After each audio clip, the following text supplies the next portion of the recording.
നല്ലൊരു സിനിമയാണ്. ഞാൻ കരഞ്ഞു.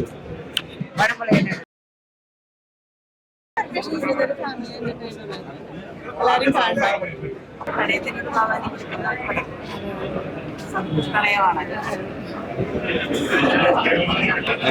സാറിന് ഇഷ്ടപ്പെട്ടോ? നല്ല പടമാണ്. എല്ലാവരും നന്നായിട്ട് അഭിനയിച്ചു.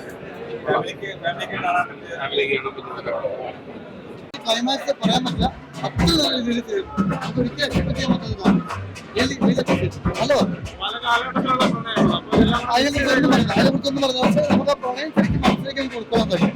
ഏത് പ്രായത്തിലേക്ക് ആശ്രയിക്കാൻ പറ്റുന്ന നല്ല പടം. ഭയങ്കര രസമായിട്ട് ചെയ്തത്. കാരണം ഞങ്ങൾ എല്ലാവരും ഡബ് ചെയ്തപ്പോഴാണെങ്കിലും ഞങ്ങളുടെ പോർഷൻസ് മാത്രമാണ് കണ്ടിട്ടുള്ളത്. ഇപ്പൊ ചേച്ചി എങ്ങനെയാ ചെയ്തിരിക്കുന്നത് അറിയാൻ വേണ്ടിയിട്ട് കുറച്ച് എക്സൈറ്റഡ് ആയിരുന്നു. ഭയങ്കര രസമായിട്ട് ചെയ്തു. ഈ ബിഷാന്റെ ഒക്കെ തലവല് കണ്ട നമ്മളൊരു വേറൊരു ടൈപ്പ് ഓഫ് ക്യാരക്ടറാണ്. അപ്പൊ ഇതിനകത്തേക്ക് വരുമ്പോൾ എങ്ങനെയുണ്ടായിരുന്നു? ഭയങ്കര ഡിഫറെന്റ് ആയിട്ടുള്ള ക്യാരക്ടർ തലവന്റെ. അതിലെന്ന് പറയുന്നത് വേറൊരു തന്നെ പോലീസ് ഓഫീസറായിട്ടുള്ളത്. അതും ഇതുമായിട്ടും നമുക്ക് ചിന്തിക്കാനേ പറ്റില്ല. രണ്ട് ടോണുള്ള മൂവിയാണ്. നല്ല രസമായിട്ട് ചെയ്തിട്ടുണ്ട്. പിന്നെ വിജയേട്ടൻ എങ്ങനെയാ ചെയ്യാന്നൊക്കെ ഉള്ളത് ഞാൻ പറയേണ്ടതല്ലേ, എല്ലാവർക്കും അറിയാം. എല്ലാവരും അവരവരുടേതായിട്ടുള്ള പാർട്ടുകൾ ഭയങ്കര രസമായിട്ട് ചെയ്തിട്ടുണ്ട്. അനുവാണെങ്കിലും നിഖിലാണെങ്കിലും വിജയേട്ടനാണെങ്കിലും ദേവി ചേച്ചി ആണെങ്കിലും ഒരുപാട് ചെറിയ ക്യാരക്ടേഴ്സ് ഉള്ള ആൾക്കാരും ചെയ്യുന്ന ആൾക്കാരും എല്ലാവരും വളരെ നന്നായിട്ട് തന്നെ ചെയ്തു.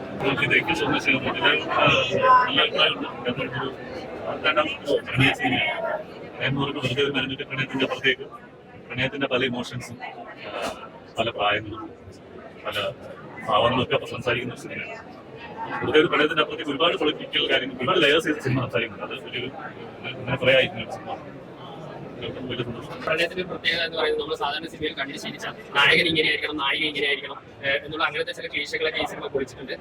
നായകൻ നായിക ഇന്ന ബാക്ക്ഗ്രൗണ്ടിലാവണം, അങ്ങനെയുള്ള എല്ലാവിധ മുൻധാരണകളെ കുറിച്ചുകൊണ്ടുള്ള 3-4 പ്രണയങ്ങളാണ് ഈ സിനിമയിൽ കാണിച്ചിട്ടുള്ളത്. ക്ലൈമാക്സിനോട് അടുക്കുമ്പോൾ അവസാനത്തെ 10 മിനിറ്റ് അതിഗംഭീരമായി ഇതൊക്കെ വന്നു ചേരുന്ന ഒരു സിറ്റുവേഷൻ കാണിക്കുന്നത് നല്ല എന്താണ് ഒരു ഡിഷിറ്റായിട്ട് ആ സിനിമയിൽ വന്നിട്ടുണ്ട്. പിന്നെ വിഷ്ണുമോന്റെ മുമ്പത്തെ സിനിമ വേപ്പടിയാനാണ്. നമുക്കറിയാം അതിനകത്ത് ഒരുപാട് അണ്ടർലൈൻ ആയിട്ട് ഒരു പൊളിറ്റിക്സ് പറഞ്ഞു പോകുന്നുണ്ട്. അതുപോലെ തന്നെ ഒരു പൊളിറ്റിക്സ് ഇതിനകത്ത് ഉണ്ടെങ്കിലും സിനിമയുടെ മൊത്തത്തിലുള്ള അനുഭവം എന്ന് പറയുന്നത് വളരെ റിയലിസ്റ്റിക് ആയ പ്രണയാനുഭവങ്ങൾ. എല്ലാ പ്രണയവും സിനിമയിൽ അല്ലാതെ സക്സസ് ആവില്ല എന്ന് നമുക്ക് ദൈനംദിന ജീവിതത്തിൽ എന്തൊക്കെ പ്രശ്നങ്ങൾ വരും, നമ്മുടെ ജാതീയത്തിന് മതപ്രശ്നങ്ങൾ, അല്ലെങ്കിൽ നമ്മുടെ സമൂഹത്തിന്റെ പ്രശ്നങ്ങൾ, ജോലിയാണെങ്കിൽ ജോലിയുടെ സ്റ്റാറ്റസിന്റെ പ്രശ്നങ്ങൾ, വീട്ടുകാരുടെ സ്റ്റാറ്റസിനെ ബാധിക്കുന്ന പ്രശ്നങ്ങൾ, ഇങ്ങനെ എല്ലാ മേഖലയും ടച്ച് ചെയ്തുകൊണ്ട് പ്രണയകഥകളുടെ ഒരു കംപ്ലീറ്റ് മിക്സ് ആയിട്ട് ഫാമിലി ആയിട്ടും പ്രണയിക്കുന്നവർ തീർച്ചയായിട്ടും കണ്ടിരിക്കേണ്ട രീതിയിലേക്ക് അതായത് ഒരു നല്ല സിനിമയായിട്ടാണ്. ഇതെങ്ങനെ മേക്ക് ചെയ്ത് കൊണ്ടുവരുന്നുള്ളൊരു അത്ഭുതം ഉണ്ടാകും. പക്ഷെ വിഷ്ണു ഗംഭീരമായിട്ട് അത് മേക്ക് ചെയ്തു. ഞാൻ ഇതിലെല്ലാം പ്രണയം അനുഭവിച്ചു. കാരണം മോൾക്ക് കുറച്ച് കൂടുതൽ ചെയ്യാൻ പറ്റുന്ന മൂവിയാണ് ചെയ്തിട്ടുണ്ടെങ്കിലും റിലീസായാലും കുറച്ചുകൂടി അപ്പൊ ചെയ്യാൻ പറ്റുന്ന ഒരു സന്തോഷം. വിഷ്ണുവിന്റെ ആദ്യത്തെ സിനിമ പോലെയാണോ അതോ അതിൽ നിന്ന് വ്യത്യസ്തമായ ലവ് ബേസ്ഡ് സ്റ്റോറി ആയതുകൊണ്ട് എല്ലാ തരത്തിലുള്ള ഒരു തോന്നുകൊണ്ട് എല്ലാവർക്കും ഇഷ്ടപ്പെടും. പക്ഷെ ആരും എടുത്തില്ല. ഇപ്പൊ ഞാൻ അമ്മ ആയതുകൊണ്ട് തന്നെയല്ല. വലിയ സിനിമകളുണ്ട്, വലിയ ബഡ്ജറ്റിലെ സിനിമകളുണ്ട്. അപ്പൊ അതിനൊപ്പം പിടിച്ചു നിൽക്കാൻ പറ്റുന്നു. ഇത് സ്വീകരിക്കുന്ന ആൾക്കാരുണ്ടല്ലോ, എല്ലാവർക്കും അതൊന്നും ഇഷ്ടപ്പെടാൻ എല്ലാം കൊടുക്കുന്നത് നല്ലതായിരുന്നു. ആദ്യമായിട്ടാണ് ഞാൻ അഭിനയിച്ച സീന് കൂടുതൽ കട്ട് ചെയ്ത സിനിമയിൽ കട്ട് ചെയ്തത്. ഇതിന് ശരിക്കും പല പ്രണയങ്ങൾ പറയുന്നത് ഭയങ്കരമായിട്ട് നമുക്ക് ഫീൽ ചെയ്യും. അതായത് പ്രണയിക്കുന്ന വളരെ ഗംഭീരമായിട്ട് ഫീൽ ചെയ്യുന്ന പ്രണയങ്ങളാണ്. എല്ലാ ഫാമിലി ഓഡിയൻസ് തിയേറ്ററിൽ പോയി പറയാം. കാരണം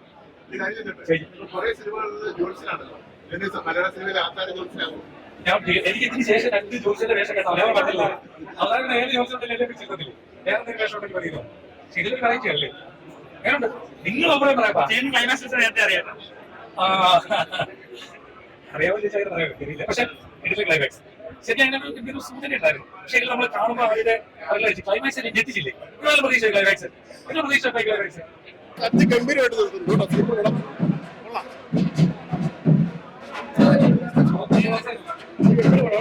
ക്ലൈമാക്സ് ഭയങ്കര ഇഷ്ടപ്പെട്ടു. സൂപ്പർ പടത്തിൽ ആദ്യം തൊട്ട് ലവ് സ്റ്റോറി നന്നായിട്ട് വർക്ക് ചെയ്തിട്ടുണ്ട്.